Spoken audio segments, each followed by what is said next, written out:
The Mafia is one of the most feared criminal organizations in the world.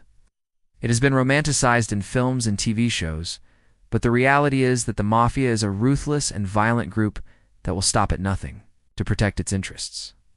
But what happens when two members of the Mafia find themselves in love with the same woman? Does brotherly love supersede romantic love? Or will these blood brothers turn on each other in order to win her heart? Welcome to my channel. And today, let's find out the story of blood brothers of the Mafia who fell in love with the same woman. A young man named Michael Corleone was deeply in love with a beautiful woman named Apollonia. The two had grown up together in the same neighborhood in Little Italy in New York City, and they had been inseparable since childhood. Yes. They had made a pact to marry each other one day, and everyone in their community assumed that they would eventually wed. Apollonia's father, however, had other plans for her. He had arranged for her to marry a wealthy businessman named Don Altobello, who was also her cousin. Despite her father's wishes, Apollonia and Michael went ahead with their secret wedding, and soon she became pregnant with his child. When Apollonia's father found out about the marriage, he was furious. He ordered Michael to be killed, and the young man was forced to flee for his life. Meanwhile, Apollonia gave birth to a baby girl and named her Mary. She then left the baby with her mother-in-law and went in search of Michael. As it turned out, Michael had joined his family's mafia business and had changed his name to Scarface. He had become a ruthless killer and was known for his violent temper. When Apollonia finally tracked him down, she was shocked by the man he had become. However, she knew that she couldn't give up on him. She loved him too much. So she stayed with him despite the danger that had put her in. Soon, Apollonia's father found out that she was still alive, and he sent his men to kill her. But once again, she managed to escape. This time, she fled to Las Vegas with Michael, and they started a new life there. They married and had 2 more children. But in the back of Apollonia's mind, she could never forget her brother, who she hadn't seen since she was 14 years old. Years passed, and Michael became the head of his family's mafia business. He was now a powerful and feared mob boss. And although he had tried to put his violent past behind him, he was still known for his short temper and his willingness to use extreme measures to achieve his goals.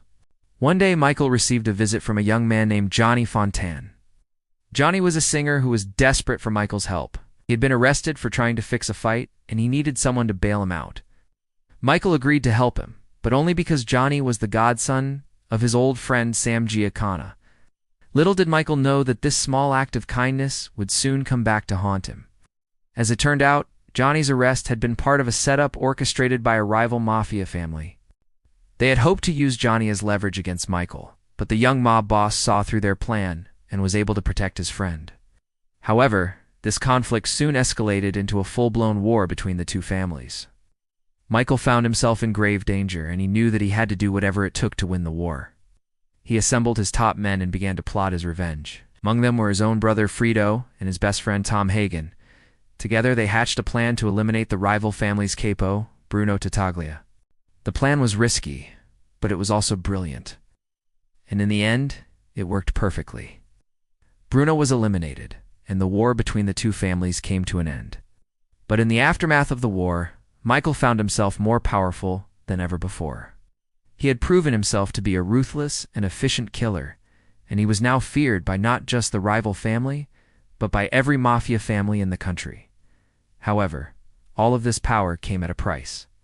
Michael had lost his innocence long ago, and now he was truly the godfather. He was feared and respected by his peers, but he was also hated by his enemies. And as the years passed, he became more and more isolated.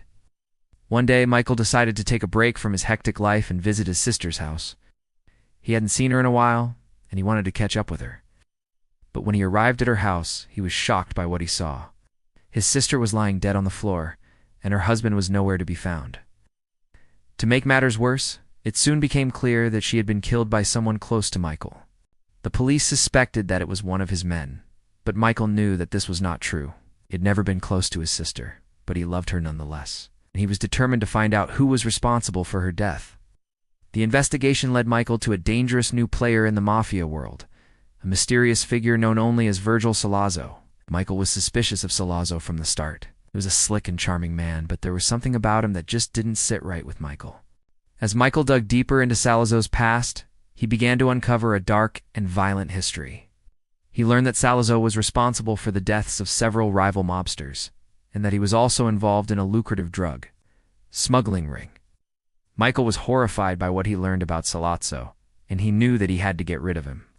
He assembled his top men and hatched a plan to eliminate the drug lord. However, as Michael planned his revenge, he couldn't shake the feeling that he was being watched. He had enemies, that much he knew. Lately, he had gotten the feeling that they were closing in on him, that they were getting too close for comfort. Michael tried to shake off the feeling, but it only intensified. He began to see the same car following him everywhere he went, and he even caught sight of the same man watching him from a distance. Michael was unnerved by the stalker, but he refused to let it stop him from carrying out his plan against Salazzo. He knew that if he could take out the drug lord, then his sister's death would be avenged. Michael's plan was a risky one, but it paid off. He and his men ambushed Salazzo and his bodyguards and eliminated them all. But as Michael stood over the dead drug lord, he felt a sense of emptiness. He had avenged his sister's death, but he knew that it would never bring her back. In fact, he realized that all the violence and bloodshed had taken a toll on him. He was tired of the constant fear and paranoia, and he just wanted to live a normal life. But he knew that that was impossible. He was the Godfather. And as long as he lived, the violence would continue. Michael's blood brother, Fredo, also felt the weight of their violent lifestyle. He had always been the black sheep of the family, and he often felt like he didn't belong. When their father was murdered, Fredo was devastated. He loved his father, and he blamed himself for not being able to protect him. In the aftermath of their father's death, Fredo became increasingly bitter and resentful towards his brother. He felt that Michael had taken advantage of him and used him to further his own power. Fredo's resentment grew until one day he could no longer contain it. He confronted Michael and accused him of using him. Fredo was furious, and he was willing to do whatever it took to get back at his brother. He made a deal with their father's murderers and betrayed Michael to them. However, when Michael found out about the betrayal, he was ruthless. He eliminated Fredo and anyone who was loyal to him. Michael was left with the knowledge that his own brother had betrayed him and that he had been forced to kill him. He was now truly the Godfather, feared and respected by all, but also hated by many. The lives of the Corleone brothers serve as a warning to us all. Even those who seem to have it all can be consumed by darkness. We must always remember to stay true to our values and to never let our thirst for power or revenge consume us. The Corleones may have been fictional characters, but their story is a reminder that the line between good and evil is often blurred, and that even the darkest of hearts can be redeemed. Thanks for watching. And don't forget to subscribe so you won't miss out on any of our future videos.